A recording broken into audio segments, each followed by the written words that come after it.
Hi friends, welcome to Jaipal వండే channel.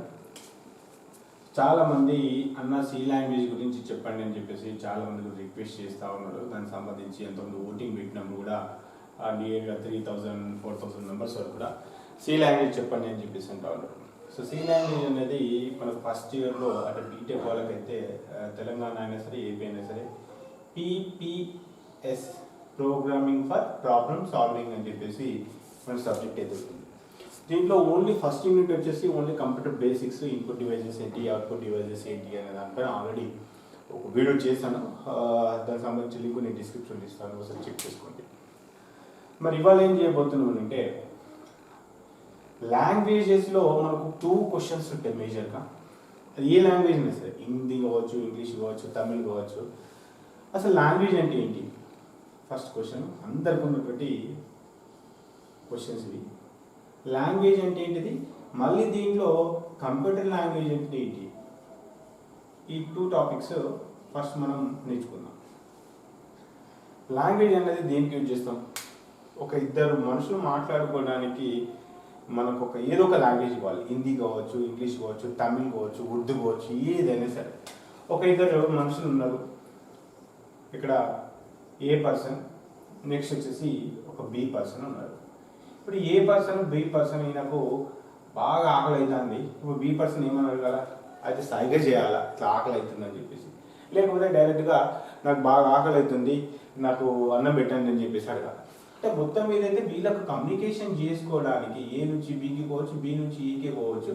So వాళ్ళకి తెలిసిన ఏదో ఒక లాంగ్వేజ్లో కమ్యూనికేషన్ చేసుకుంటేనే వాళ్ళ ప్రాబ్లమ్స్ అనేది సాల్వ్ అవుతాయి. ఓకే, అంటే అది నార్మల్ లాంగ్వేజ్ అయితే హిందీ కావచ్చు, ఇంగ్లీష్ కావచ్చు, తమిళ్ కావచ్చు, ఏదో ఒక లాంగ్వేజ్. ఈవెన్ మూగ భాష అయినా సరే అది కూడా ఒక లాంగ్వేజ్. సో అది లాంగ్వేజ్కి ఉన్నటువంటి ఇంపార్టెన్స్. సో లాంగ్వేజ్ అనేది లేకపోతే ఇప్పుడు ఈయనకు ఏమవుతుంది, ఈయనకి ఏమవుతుందని ఆయనకేం తెలుస్తుంది, ఆయనకి ఏమవుతుందని ఈయనకేం తెలుస్తుంది, ఏం తెలియదు. కాబట్టి లాంగ్వేజ్ అనేది చాలా ఇంపార్టెంట్. సో ఒక లాంగ్వేజ్ అనేది ఒక క్లారిటీ వచ్చింది అనుకుంటున్నాను. ఇదంతా బాగానే ఉందన్నా, మరి కంప్యూటర్ లాంగ్వేజ్ ఏంటిది? సో కంప్యూటర్ లాంగ్వేజ్ అనేది మనకు చాలా లాంగ్వేజ్లు ఉన్నాయి. దీంట్లో బైనరీ లెవెల్ లాంగ్వేజ్ అని, మిషన్ లెవెల్ లాంగ్వేజ్ అని, middle level language, high level language, C language, Java, PHP, .NET అని చెప్పేసి ఇట్లా రకరకాల లాంగ్వేజ్ ఉన్నాయి. ఆ రకరకాల లాంగ్వేజ్ల గురించి ఇప్పుడు నేర్చుకున్నాం. సో లాంగ్వేజ్ అయితే మీకు క్లారిటీ వచ్చింది అనుకుంటున్నాను. లాంగ్వేజ్ అంటే ఏం లేదండి, ఒక ఇద్దరు మనుషులు మాట్లాడుకోవడానికి, అంటే వాళ్ళ ప్రాబ్లమ్స్ వాళ్ళు సాల్వ్ చేసుకోవడానికి, వాళ్ళకున్న డౌట్స్ క్లారిఫై చేసుకోవడానికి ఉపయోగపడేది లాంగ్వేజ్. మరి కంప్యూటర్ లాంగ్వేజ్ ఏంటిది? కంప్యూటర్ లాంగ్వేజ్ ఏంటంటే ఇప్పుడు మీకు ఒక చిన్న ఎగ్జాంపుల్తో మీకు ఇప్పుడు ఎక్స్ప్లెయిన్ చేస్తాను. Computer languages.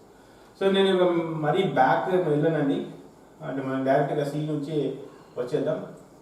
So computer languages అంటే మనకు ఇప్పుడు ప్రెసెంట్గా అయితే ఉన్న లాంగ్వేజ్లు వచ్చేసి C++, జావా, .NET అని చెప్పేసి PHP, ఆండ్రాయిడ్, రకరకాల లాంగ్వేజ్లు ఉన్నాయి.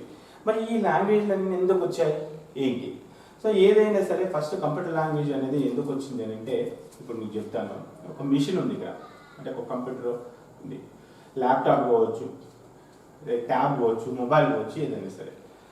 ఇక్కడ ఈ కంప్యూటర్ని మనం ఆపరేట్ చేయాలి అని అంటే, ఈ కంప్యూటర్ని ఆపరేట్ చేయాలంటే ఎవరు కావాలి? కంప్యూటర్ ఆపరేటర్ కావాలి. ఎవరు పడితే వాళ్ళు ఆపరేట్ చేయడానికి ఉందా? లేదు. ఈ కంప్యూటర్ ఆపరేటర్కి కీబోర్డ్ గురించి తెలిసి ఉండాలా, CPU గురించి కొంచెం నాలెడ్జ్ ఉండాలి, మౌస్ గురించి తెలిసి ఉండాలి, ఎన్ని బటన్స్ ఉన్నాయి ఏంటి అని చెప్పేసి. అంటే ఎంతో కొంత మనకు ఆ కంప్యూటర్కి సంబంధించినటువంటి నాలెడ్జ్ ఉంటేనే కంప్యూటర్ని ఆపరేట్ చేస్తాం. ఓకే, అంటే మనకు కనిపించేది, అంటే పెయింట్ ఓపెన్ చేస్తున్నాం, వర్డ్ ఓపెన్ చేస్తున్నాం, ఎక్సెల్ ఓపెన్ చేస్తున్నాం, ఫోటోషాప్ ఓపెన్ చేస్తున్నాం, అవన్నీ నేర్చుకుంటాం. అయితే ఈ కమ్యూనికేషన్ వేరు, అంటే ఆల్రెడీ అక్కడ ఇంటర్ఫేస్ వస్తుంది కాబట్టి, అంటే ఆల్రెడీ అక్కడ గ్రాఫిక్స్ వస్తున్నాయి. ఆ గ్రాఫిక్స్ బేస్ చేసుకొని మనకు ఇల్లు బొమ్మ గీస్తున్నాము, ఫోటోషాప్లో కలర్స్ వేస్తున్నాము, డిఫరెంట్ చేస్తున్నాం. సో ఇక్కడ ఈ స్క్రీన్ పైన కనపడేది, అంటే డెస్క్టాప్లో ఏదైతే కనిపిస్తుందో అదంతా కూడా ఏమంటామంటే ఇంటర్ఫేస్. అంటే సాఫ్ట్వేర్ని ఇన్స్టాల్ చేసిన సాఫ్ట్వేర్ని మనకు అనుకూలంగా, నాకు ఇంగ్లీష్ లాంగ్వేజ్ వచ్చు కాబట్టి నేను వర్డ్ ఓపెన్ చేసి ఇంగ్లీష్లో వర్డ్ని టైప్ చేస్తుంటే సఫరింగ్ విత్ ఫీవర్ అని చెప్పేసి, లేకపోతే ఇంకేదో రిక్వెస్ట్ లెటర్ అని చెప్పేసి పోలీస్ డిపార్ట్మెంట్ కావచ్చు, లేకపోతే హెడ్ మాస్టర్ కావచ్చు, ప్రిన్సిపల్ కావచ్చు, ఒక లెటర్ అయితే రాస్తాము అంటే వర్డ్లో. సో ఇది మామూలుగా. అయితే ఇదంతా మనకు తెలిసిందే. అంటే జస్ట్ కంప్యూటర్లో ఏదైనా సరే సార్ నేను ఆపరేట్ చేయగలుగుతా అని చెప్పేసి చాలామంది అనుకుంటారు. అయితే ఇలా డిజైన్ చేయడానికి అంటే ఒక ఫోటోషాప్ రావడానికి, లేదంటే ఒక పెయింట్ రావడానికి, లేదంటే ఇక వేరే ఏదైనా సాఫ్ట్వేర్ మనకు ఆ విధంగా అంటే మనకి ఈజీగా ఆపరేట్ చేయగలుగుతున్నాము అని అంటే దాని వెనకాల ఏముంటుందంటే ప్రోగ్రామింగ్ లాంగ్వేజెస్ ఉంటాయి. సో ప్రోగ్రామింగ్ లాంగ్వేజెస్ ఉంటాయి. సో ప్రోగ్రామింగ్ లాంగ్వేజెస్ ఎందుకు వచ్చాయి ఏంటి అనేది మనకు చెప్దాం. ఫస్ట్ వచ్చేసి ఒక పర్సన్ ఉన్నాడు, ఇక్కడ పర్సన్ ఉన్నాడు. సో ఈ పర్సన్ ఏం చేస్తున్నాడంటే ఒక కంప్యూటర్తో మాట్లాడాలనుకుంటున్నాడు. ఏం చేస్తున్నాడు? ఒక కంప్యూటర్తో మాట్లాడాలనుకుంటున్నాడు. మరి కంప్యూటర్కి ఏం వచ్చు సార్ అంటే ఏం రాదు. కంప్యూటర్కి ఏం వచ్చు అంటే ఓన్లీ జీరోస్ వన్స్ ఇవి తప్ప ఏం రాదు.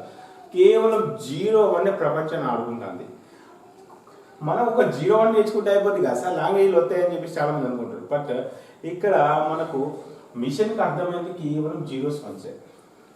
అంటే ఇప్పుడు ఒక 2 అనేది ఉంది. ఈ 2ని మనం బైనరీ కోడ్గా కన్వర్ట్ చేసినట్లయితే 0 0 1 0, 3 ఉంటే కనుక 0 0 ఇట్లా ప్రతి దానికి కూడా ఉంటుంది.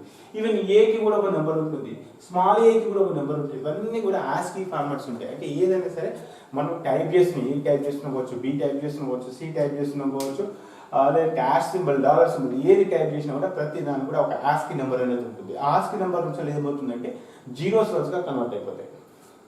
మనకు కావాల్సిన రిక్వైర్మెంట్ ఏంటిది? నేను 2 + 3ని నేను ఒక క్వశ్చన్ అడుగుతున్నాను. ఎవరిని? కంప్యూటర్ని క్వశ్చన్ అడిగాను. సో కంప్యూటర్ డైరెక్ట్గా క్యాలిక్యులేషన్ చేసి నాకు 5 అనే ఆన్సర్ వచ్చేస్తుంది. అంటే ఇప్పుడు కామన్గా యూజర్ ఏమున్నాడు? కామన్గా యూజర్ వచ్చేసి ఏం చేశాడు? ఇక్కడ ఒక క్వశ్చన్ కంప్యూటర్ని అడిగారు. సో 2 + 3 = 5 అని చెప్పి ఆన్సర్ వచ్చింది. ఈ ఆన్సర్ రావడానికి బ్యాక్గ్రౌండ్లో ఎంత వర్క్ ఉంది అనేది మనం చూద్దాం ఇప్పుడు. మరి 2 అంటే సిస్టమ్కి అర్థమవుతుందా? అర్థం కాదు. ప్లస్ అంటే సిస్టమ్కి అర్థమవుతుందా? కాదు. 3 అంటే అర్థం కాదు. ఈక్వల్ అంటే అర్థం కాదు. 5 అంటే అర్థం కాదు. ఈ సిస్టమ్కి ఏం రాదు, 0s 1s తప్ప ఏం రాదు. మరి ఇది అర్థం కావడానికి అంటే మనం ఇచ్చిన 2 + 3 మీద అంతా కన్వర్ట్ కావడానికి మనకు లాంగ్వేజెస్ అనేది యూజ్ అవుతాయి. సో ఈ లాంగ్వేజెస్ ఏ విధంగా యూజ్ అవుతాయి అనేది చెప్తాను ఇప్పుడు. సో ఇది మామూలుగా ఒక ఎండ్ యూజర్ కంప్యూటర్ కమ్యూనికేషన్. ఇప్పుడు ప్రోగ్రామర్ చూద్దాం. ఇప్పుడు ఇక్కడ ఎవరు వచ్చారు? ప్రోగ్రామర్ అంటే మేము డెవలపర్ కావచ్చు, ప్రోగ్రామర్ కావచ్చు. ఇప్పుడు మన సి లాంగ్వేజ్ నేర్చుకుంటున్నాం కాబట్టి మనమే. సో మనమే డెవలపర్స్. ఒక 2 కళ్ళు పెట్టేద్దాం, ఒక ముక్కు కూడా పెట్టేద్దాం. సో ఇప్పుడు ఈ 0s 1s ఈయన నేర్చుకోవాలా, ఈయనకు వచ్చిన లాంగ్వేజ్ కంప్యూటర్ నేర్చుకోవాలా, అది target.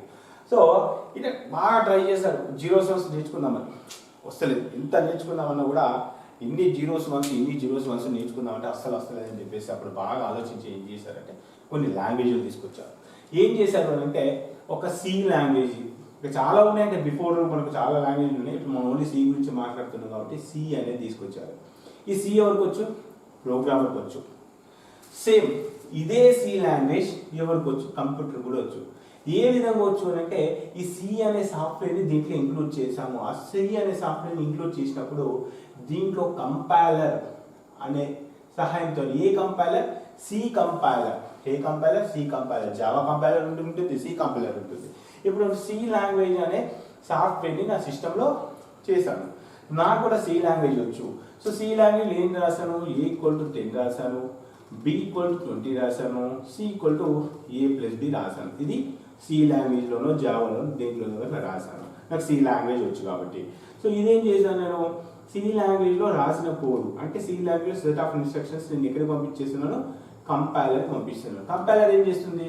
A = 10, B = 20, C = A + B ఇదంతా కూడా కంపైలర్ చేస్తుంది. కంపైలర్ డ్యూటీ ఏంటి? ఇది సోర్స్ కోడ్ అంటాం. దీన్ని ఏమంటాం? Source code. అంటే ఇది మనకు అర్థమైపోతుంది, ఎందుకంటే నాకు సి లాంగ్వేజ్ వచ్చు కాబట్టి సి లాంగ్వేజ్లో సెట్ ఆఫ్ ఇన్స్ట్రక్షన్స్ ఈ విధంగా రాసుకున్నాను. దీన్ని సోర్స్ కోడ్ అంటాం. ఈ సోర్స్ కోడ్ ఎక్కడికి పంపించాం? కంపైలర్ పంపించాం. ఇప్పుడు కంపైలర్ ఏం చేస్తుంది? ఈ సోర్స్ కోడ్ని 0s 1sగా కన్వర్ట్ చేస్తుంది. 0s 1sగా అంటే ఇక్కడ ఏదైతే కోడ్ రాసామో కోడ్ అంతా కూడా 0s 1sగా కంపైలర్ ఏం చేస్తుందంటే సోర్స్ కోడ్ నుంచి బైనరీ కోడ్కి కన్వర్ట్ చేస్తుంది. అప్పుడు ఏమవుతుంది? ఇక్కడ ఏవైతే సెట్ ఆఫ్ ఇన్స్ట్రక్షన్స్ రాసామో ఈ రాసినప్పుడు ఇన్స్ట్రక్షన్స్ ఏ లాంగ్వేజ్లోనే? సి లాంగ్వేజ్లోనే. ఈ సి లాంగ్వేజ్లో ఇచ్చినప్పుడు ఇన్స్ట్రక్షన్స్ అన్ని కూడా కంపైలర్ అర్థం చేసుకొని కంపైలర్ ఏం చేస్తుంది? ఆ ఇన్స్ట్రక్షన్స్ అన్నీ కూడా ఈ సోర్స్ కోడ్ అంతా కూడా మిషన్ లెవెల్ అంటే బైనరీ లెవెల్ లాంగ్వేజ్కి కన్వర్ట్ చేసేసి సిస్టమ్కి అర్థమయ్యేలాగా ఎక్స్ప్లెయిన్ చేస్తుంది అనమాట. సో ఇప్పుడు ఈ కంపైలర్ ఏం చేస్తుందంటే సిస్టమ్ తెలుసు, ఈ కంపైలర్ ఏం చేస్తుందంటే మనకు తెలుసు. సో ఇప్పుడు ఈ సి నేర్చుకుంటే సరిపోతుంది కదా, ఇప్పుడు జీరోస్ అవసరం లేదు కదా. ఎందుకంటే ఇప్పుడు ఈ సిస్టమ్కి సి తెలుసు, ఈ సి లాంగ్వేజ్ ఇన్స్ట్రక్షన్స్ ఎలా రాయాలో నాకు తెలుసు. కాబట్టి ఇప్పుడు సి లాంగ్వేజ్ అనేది నేర్చుకుంటే సరిపోతుంది. లేదు సార్ నేను జీరోస్ మంచిగానే నేర్చుకుంటాను అనుకుంటే డైరెక్ట్గా డెవలపర్ జీరోస్ మంచిగా నేర్చేసుకొని రాయొచ్చు. అప్పుడు ఏమవుతుందంటే ఈ కోడ్ ఏని ఆస్కీ కోడ్ కన్వర్ట్ చేయాలా, ప్లస్ని ఆస్కీ కోడ్ కన్వర్ట్ చేయాలా, వన్ ఇక just addition of 2 numbers program ఇస్తే ఒక 2 రోజులు పడుతుంది. ఏది జీరోస్ వన్స్లో కన్వర్ట్ చేసి ప్రోగ్రామ్ రాయాలి.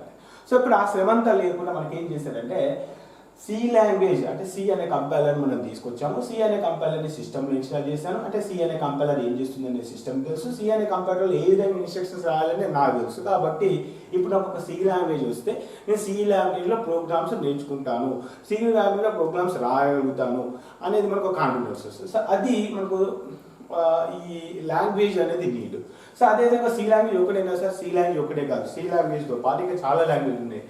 ఇప్పుడు జావా అనుకోండి, జావాలో నాకు ఇన్స్ట్రక్షన్స్ రాయడం తెలుసు, అంటే కోడింగ్ రాయడం తెలుసు, నాకు సోర్స్ కోడ్ రాయడం తెలుసు. అప్పుడు నేను ఏం చేస్తాను, నేను జావా నేర్చుకున్నాను, అప్పుడు ఏంటి జావా సాఫ్ట్వేర్ తీసుకొచ్చి సిస్టమ్ వేస్తాను. అప్పుడు ఏమవుతుంది, జావా కంపైలర్ ఏం చేస్తుంది, సేమ్ ఈ సోర్స్ కోడ్ని మళ్ళీ బైనరీ కోడ్కి కన్వర్ట్ చేస్తుంది. ఆ విధంగా మనము ఏ లాంగ్వేజ్ అయితే నేర్చుకుంటామో ఆ లాంగ్వేజ్ రిలేటెడ్ సాఫ్ట్వేర్ అంతా కూడా మన సిస్టంలో ఉంటుంది. ఆ సిస్టంలో ఉన్నటువంటి సాఫ్ట్వేర్ ఏం చేస్తుంది, అది కంపైలర్ అంటాం. ఆ కంపైలర్ డ్యూటీ ఏంటంటే మనం రాసిన సోర్స్ కోడ్ని ఈ విధంగా బైనరీకి కన్వర్ట్ చేసేస్తుంది, బైనరీ లాంగ్వేజ్ కన్వర్ట్ చేస్తుంది. సో ఇప్పుడు ఈ జీరోస్ వన్స్ మనకు తెలుసా? తెలియదు. మనకేం తెలుసు, A = 10, B = 20 ఇది మనకు తెలుసు. ఇది సి కంపైలర్ తెలుసు, మనకు తెలుసు. సి కంపైలర్ ఏం చేస్తుంది, సిస్టమ్ తెలుసు.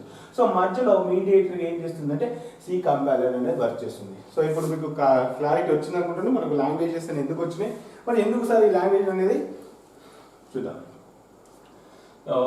ఇంతకుముందు చెప్పాను మనకు లాంగ్వేజ్ అనేది ఎందుకని చెప్పాను, ఒక ఇద్దరు మనుషులు మాట్లాడుకోవాలి, మూగ భాషలో మాట్లాడుకోవాలంటే చాలా ఇబ్బంది. అదే హిందీ ఇంగ్లీష్లో మాట్లాడుకున్నాం అనుకోండి చాలా సింపుల్ అయిపోతుంది.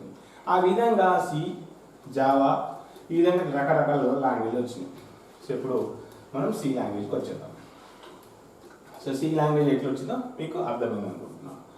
సో మరొకసారి అయితే మీకు ఇంకొక క్లారిఫికేషన్ ఇస్తాను. ఇక్కడ ఒక ప్రోగ్రామర్ ఉన్నాడు, ఇక్కడ ఒక కంప్యూటర్ ఉంది. ఈ కంప్యూటర్కి ఇన్స్ట్రక్షన్స్ పంపించాలి అని అంటే మధ్యలో సి అనే లాంగ్వేజ్ ఉంది. ఈ సి అనే లాంగ్వేజ్ ఈ పర్సన్కి తెలుసు, అదేవిధంగా సి కంపైలర్ ఏం చేస్తుంది, కంప్యూటర్కి తెలుసు.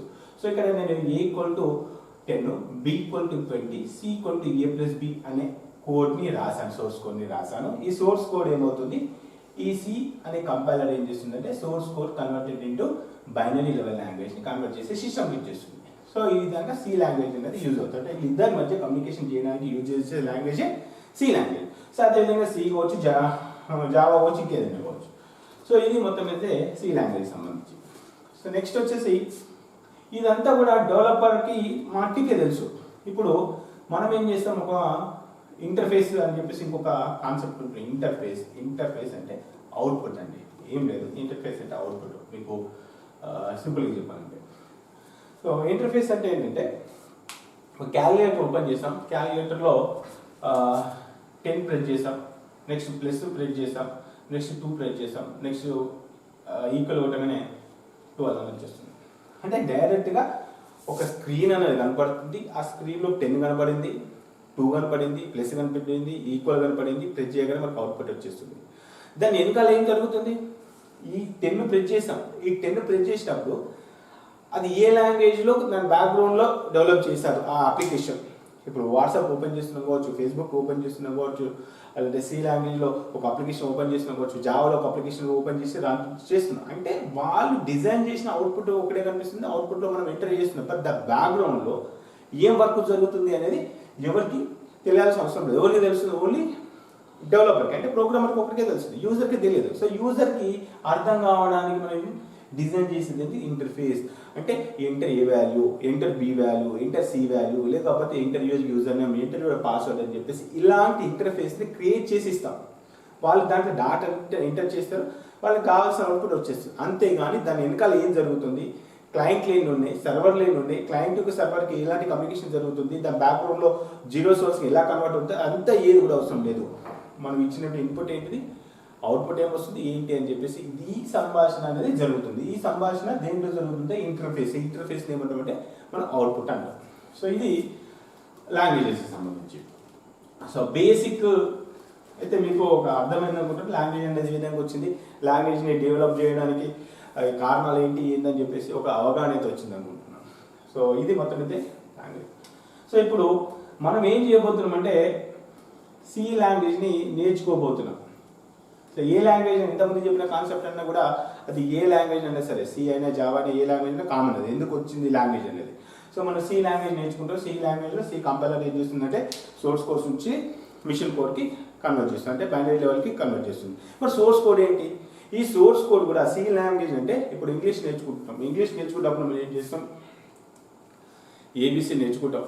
ఇంగ్లీష్ నేర్చుకుంటున్నాం అనుకో, నేను ఫస్ట్ నేను ఏం నేర్చుకోవాలి సార్, ఏబిసిడి నేర్చుకోవాలి. తర్వాత ఏ ఫర్ యాపిల్ నేర్చుకోవాలి, దాని తర్వాత బి ఫర్ బ్యాగ్ నేర్చుకోవాలి, దాని తర్వాత I am going to school అని చెప్పేసి ఈ విధంగా లెటర్స్ నేర్చుకోవాలి, వర్డ్స్ నేర్చుకోవాలి, సెంటెన్స్ నేర్చుకోవాలి, పారాగ్రాఫ్స్ నేర్చుకోవాలి, పేజెస్ నేర్చుకోవాలి. ఈ విధంగా అన్ని నేర్చుకున్న తర్వాత మనం ఇంగ్లీష్ లాంగ్వేజ్ అనేది స్టార్ట్ చేస్తాం. అలానే ఇప్పుడు సి లాంగ్వేజ్ అనేది మనం నేర్చుకుంటున్నాం కదా, సి లాంగ్వేజ్ నేర్చుకునేటప్పుడు దీంట్లో కీవర్డ్స్ అనేవి ఉంటాయి.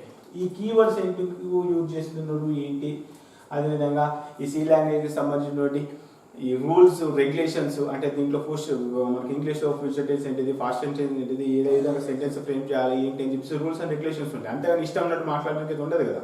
ఏ లాంగ్వేజ్ అయినా సరే అంటే వర్తమానం భవిష్యత్తు అని చెప్పేసి ఏ విధంగా అయితే అన్ని లాంగ్వేజ్లో కొన్ని రూల్స్ అండ్ రెగ్యులేషన్స్ ఉంటాయో, సి లాంగ్వేజ్ని డెవలప్ చేయడానికి కూడా కొన్ని రూల్స్ అండ్ రెగ్యులేషన్స్ ఉంటాయి.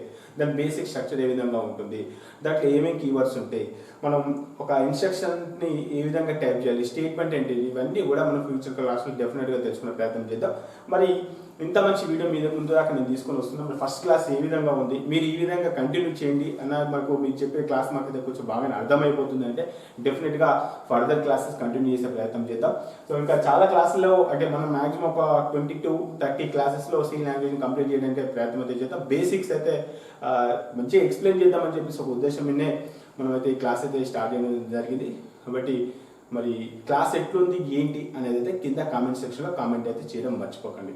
అదేవిధంగా మన ఛానల్ కొత్తగా వస్తే సబ్స్క్రైబ్ చేయడం మర్చిపోకండి. ఇంకా చాలామంది ఎక్కువ శాతం తెలుగు మీడియం బ్యాక్గ్రౌండ్ ఉంటారు కాబట్టి ఎంతో కొంత ఇబ్బంది పడుతూ ఉంటారు. సో మ్యాక్సిమం మనకు పీపీపీఎస్ సిలబస్లో ఏదైతే టాపిక్ అయితే ఉందో ఆ టాపిక్ ప్రకారంగానే మనం క్లాసెస్ కంటిన్యూ చేసే ప్రయత్నం అయితే చేద్దాం. మరి ఈ వీడియో మీకు నచ్చితే లైక్ చేయడం, షేర్ చేయడం మర్చిపోకండి. ఒక ఫ్రెండ్స్, జై హింద్.